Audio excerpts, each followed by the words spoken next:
Assalamualaikum warahmatullahi wabarakatuh. Bismillah, alhamdulillah, wa syukurillah, wa nikmatillah, wa la haula wa la quwata illa billah, amma ba'du. Pertama-tama yang saya hormati dosen pengampu Bapak Bahrul Munib selaku pengampu mata kuliah teori belajar dan pembelajaran. Semoga Bapak Bahrul Munib selalu dalam lindungan Allah dan sehat walafiat, amin. Dalam video kali ini saya ingin mempresentasikan secara online mengenai tugas yang sudah saya buat, yaitu makalah mengenai teori belajar dan pembelajaran. Sebelumnya izinkan saya untuk memperkenalkan diri Bapak. Nama saya Muhammad Ferdi Faurandra. Nama panggilan saya Ferdi dengan NIM akhir 092. Jadi alhamdulillah makalah ini sudah selesai atau sudah saya rampungkan dalam jangka waktu 5 hari dan alhamdulillah akhirnya saya bisa membuat video ini dengan lancar. Baik, di sini saya akan menjelaskan mengenai yang pertama tentang belajar. Belajar menurut saya adalah mentransfer ilmu dari guru ke murid. Jadi belajar itu adalah pengaplikasian atau pentransferan ilmu yang didapat oleh seorang guru kepada seorang murid. Jadi objeknya di sini adalah seorang murid. Apa-apa yang sudah diterangkan atau dijelaskan oleh guru dengan harapan bisa dimengerti dengan muridnya. Jadi dalam garis besarnya belajar adalah transfer ilmu dari guru kepada murid. Sedangkan konsep adalah rancangan. Saya akan menjelaskan tentang konsep. Konsep adalah rancangan. Nah, yang dinamakan konsep belajar itu apa? Konsep belajar itu adalah suatu sistem atau suatu program yang mana program tersebut itu khusus mengkonsep atau membuat peraturan yang ada pada lembaga tersebut. Misal contoh gini, konsep belajar matematika. Jadi yang ada pada dalam konsep ini adalah rancangan mengenai bagaimana matematika itu lahir, bagaimana jalannya matematika itu bisa gampang atau mudah dicerna atau mudah dimengerti oleh peserta didik. Nah, itu dinamakan konsep. Jadi kalau dinamakan konsep belajar adalah suatu pembelajaran atau rancangan atau suatu sistem yang mana mengatur terjadinya pembelajaran itu sendiri. Jadi itu teman-teman, yang dinamakan konsep belajar adalah apa tadi? Suatu sistem yang mana mengatur terhadap pembelajaran itu sendiri yang terdapat pada sebuah lembaga. Namun lembaga ini bisa berubah dengan apa? Dengan wewenangnya orang-orang yang ada di atasnya. Jadi lembaga punya atasan atau kepala. Nah, kepala lagi punya kepalanya lagi, kepalanya punya kepalanya lagi, sampai mentok ke atas. Itu yang dinamakan Pak Nadiem Makarim itu sebagai itu Kemendikbud. Jadi terus yang kedua saya ingin menjelaskan mengenai tentang hakikat belajar.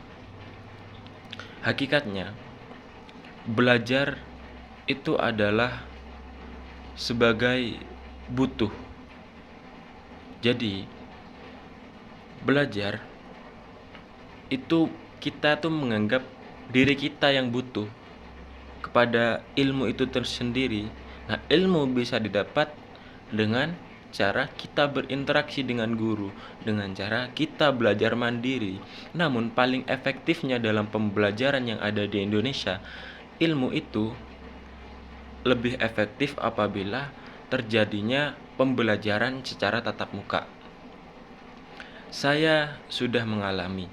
Contohnya, ada beberapa dosen bilang gini, besok matkul saya diadakan secara daring saja karena saya sedang berada di luar kota. Nah, itu yang paling saya malaskan. Karena apa? Karena menurut saya, daring itu sendiri mengakibatkan ketidakfahaman terhadap salah satu matkul itu tersendiri. Tidak efektif menurut saya, daring itu tidak efektif. Jadi pada hakikatnya kembali lagi, belajar itu adalah kebutuhan, dimana kita yang butuh terhadap ilmu yang disampaikan oleh guru itu tersendiri.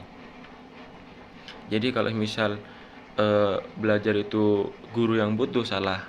Guru tidak butuh kita, namun kita yang butuh. Jadi bagaimana caranya kita dapat mendapatkan ilmu yang bermanfaat, yaitu dengan kita berinteraksi dengan guru, memohon dengan baik apa yang sudah dimiliki oleh guru. Kita minta, Pak, saya tidak paham mengenai materi ini. Nah, itu kita harus berani mengungkapkan. Kalau semisal kita tidak berani mengungkapkan, nantinya kita sendiri yang tidak paham. Ruginya kita sendiri. Jadi orang yang ingin belajar itu nomor satu, gengsinya itu dibuang. Tidak ada orang mau belajar itu dengan gengsi, itu tidak ada. Kalau orang belajar dengan gengsi, yaitu bukan orang belajar, orang main namanya. Jadi seperti itu teman-teman. Terus dinamakan belajaran apabila mengalami perubahan. Yang keempat dinamakan belajar apabila mengalami perubahan. Orang yang belajar itu gini teman-teman, orang yang belajar pasti mengalami perubahan. Karena apa? Karena dia belajar, karena dia sudah mendapatkan ilmu, karena dia sudah ditransfer ilmunya dari guru kepada muridnya. Jadi orang yang belajar harus mengalami perubahan. Kalau tidak mengalami perubahan, yaitu tidak belajar namanya. Kan begitu dasar berbicaranya, dasar pikirannya kan begitu. Orang yang belajar pasti mengalami perubahan. Perubahan dari apa? Dari buruk ke baik. Semisal ada yang tanya gini, Mas, kalau semisal ada yang belajar tapi dari perubahannya itu dari baik ke buruk, apakah itu dinamakan belajar? Tidak. Yang dinamakan belajar dalam garis besarnya itu adalah perubahan dari buruk ke baik. Jadi seperti itu teman-teman. Pembelajaran adalah sistem yang membantu siswa untuk belajar. Jadi belajar itu adalah transfer ilmu, dan pembelajaran itu adalah sistemnya. Jadi kalian bisa memahami kan apa perbedaan antara belajar dan pembelajaran.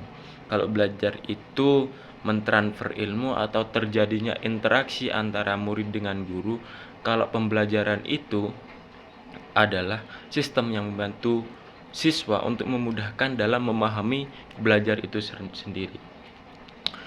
Menurut Imam Ghazali, dalam menuntut ilmu atau belajar, seorang siswa itu diibaratkan sebagai roda becak. Roda becak itu ada berapa? Ada 3 kan teman-teman.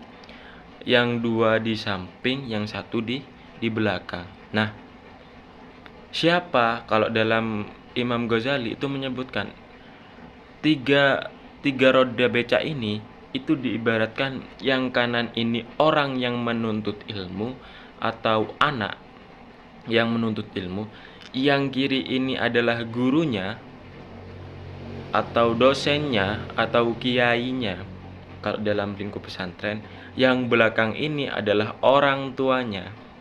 Jadi agar ilmu itu bisa bermanfaat, bisa barokah, bisa dapat dipahami dengan mudah oleh anaknya itu dalam Imam Ghazali menyebutkan diibaratkan sebagai roda becak. Roda becak kalau semisal kan ada 3 roda becak. Kalau semisal salah satu bannya kempes atau bocor, apakah roda itu bisa berjalan? Tidak bisa. Roda becak kalau bannya sebelah kiri itu kempes, apakah bisa berjalan? Tidak bisa. Roda becak kalau bannya kempes yang belakang, apakah bisa berjalan? Tidak bisa.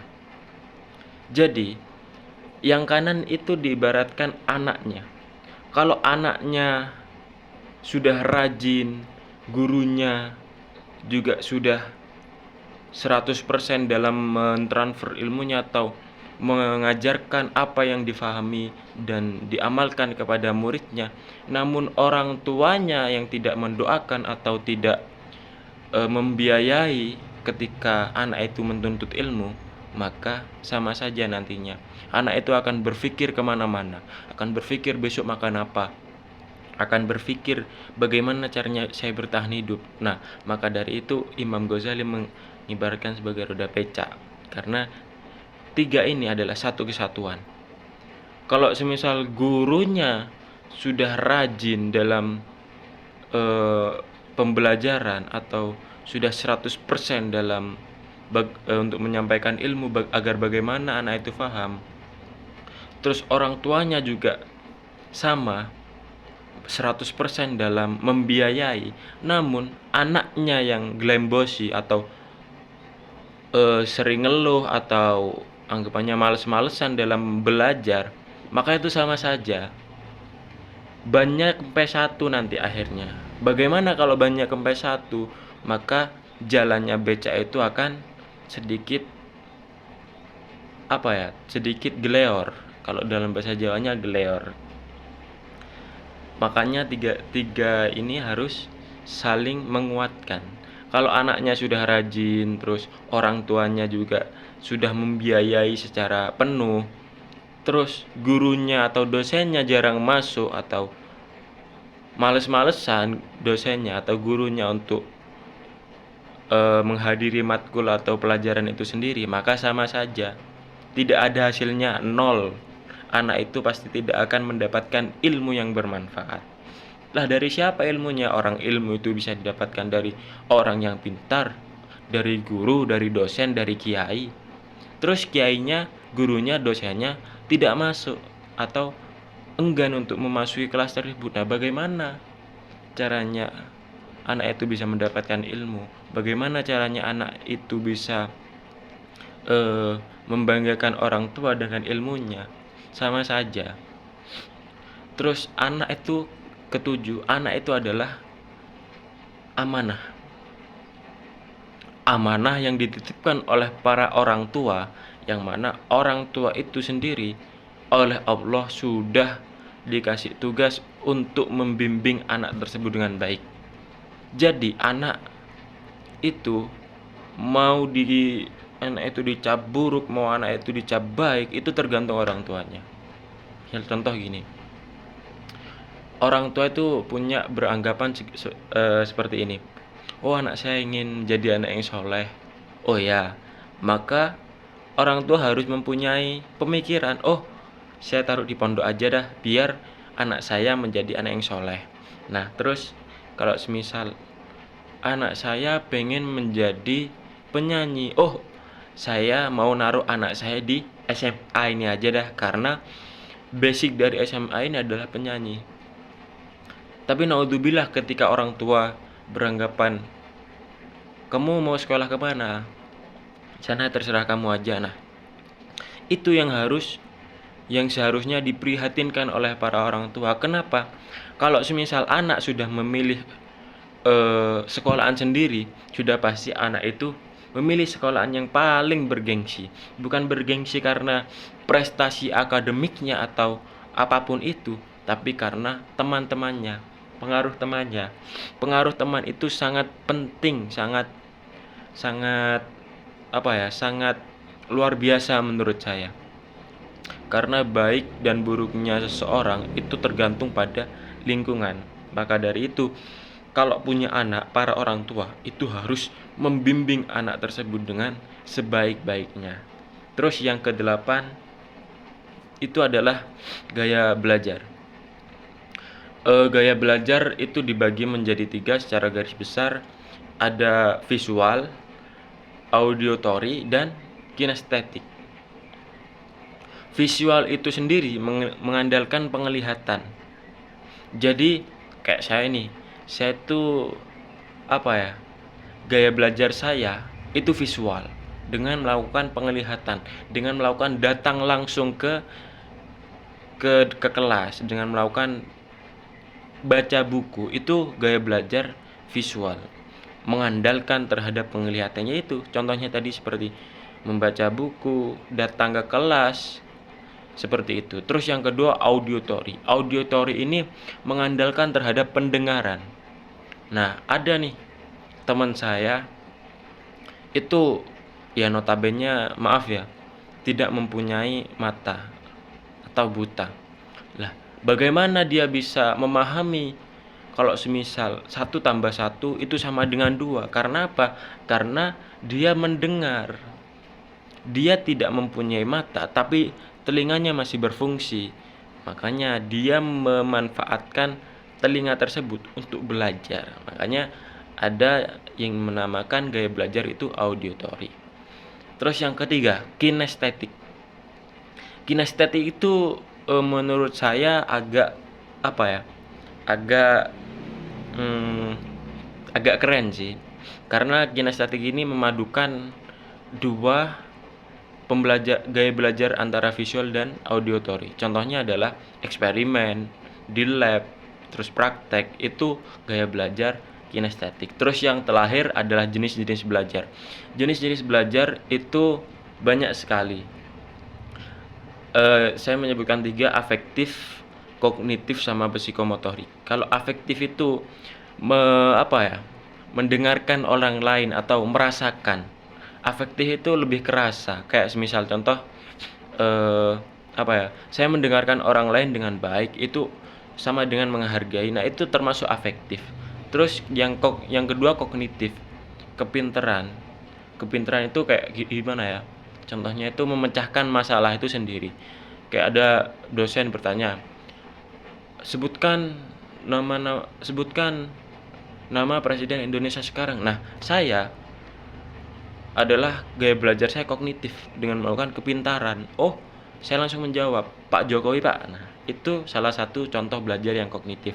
Terus yang terakhir itu adalah psikomotorik atau aktivitas fisik. Contohnya adalah lari, berinteraksi, dan lain-lain. Mungkin Bapak dosen Bahrul Munib, cukup sekian yang bisa saya sampaikan, yang bisa saya presentasikan melalui video ini.